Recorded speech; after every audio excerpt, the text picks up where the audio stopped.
Piggybook by Anthony Brown. Can you guys see the mother who's giving a whole family piggyback? It doesn't seem so right. Does it? Let's see what happened. Mr. Piggot lived with his two sons, Simon and Patrick, in a nice house with a nice garden and a nice car in the nice garage. Inside the house was his wife. Hurry up with the breakfast, dear. He called every morning before he went up to his very important job. Hurry up with the breakfast, Mom! Simon and Patrick called before they went off to their very important school. After they left the house, Mrs. Piggot washed all the breakfast things, made all the beds, vacuumed all the carpets, and then she went to work.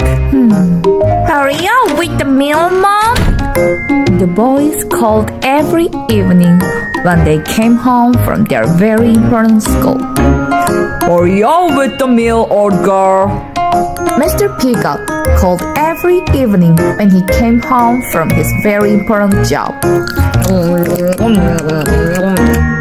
As soon as they had eaten, Mrs. Piggot washed the dishes, washed the clothes, did the ironing, and then she cooked some more.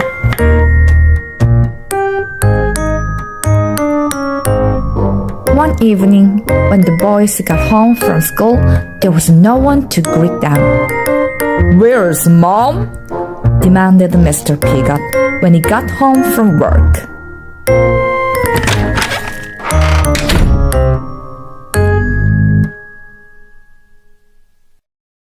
She was nowhere to be found. On the mantelpiece was an envelope. Mr. Piggot opened it. Inside was a piece of paper. You are pig. But what shall we do? Said Mr. Piggot. They had to make their own meal. It took hours, and it was horrible. Next morning, they had to make their own breakfast. It took hours, and it was horrible. The next day, and the next night, and the day after that, Mrs. Piggot was still not there.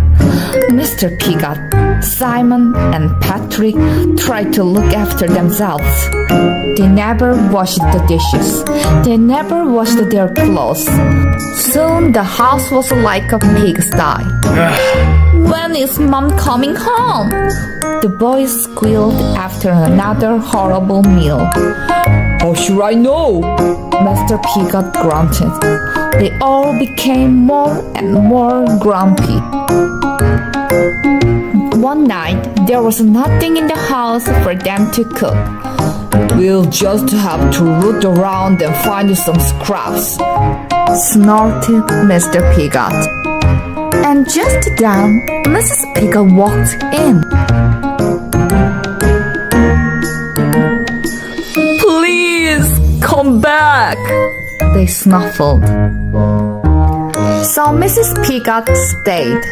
Mr. Piggot washed the dishes. Patrick and Simon made the beds. Mr. Piggot did the ironing. And they all helped with the cooking. They actually enjoyed it. Mom was happy too. She mended the car. The end. Don't forget how valuable your mother's work is.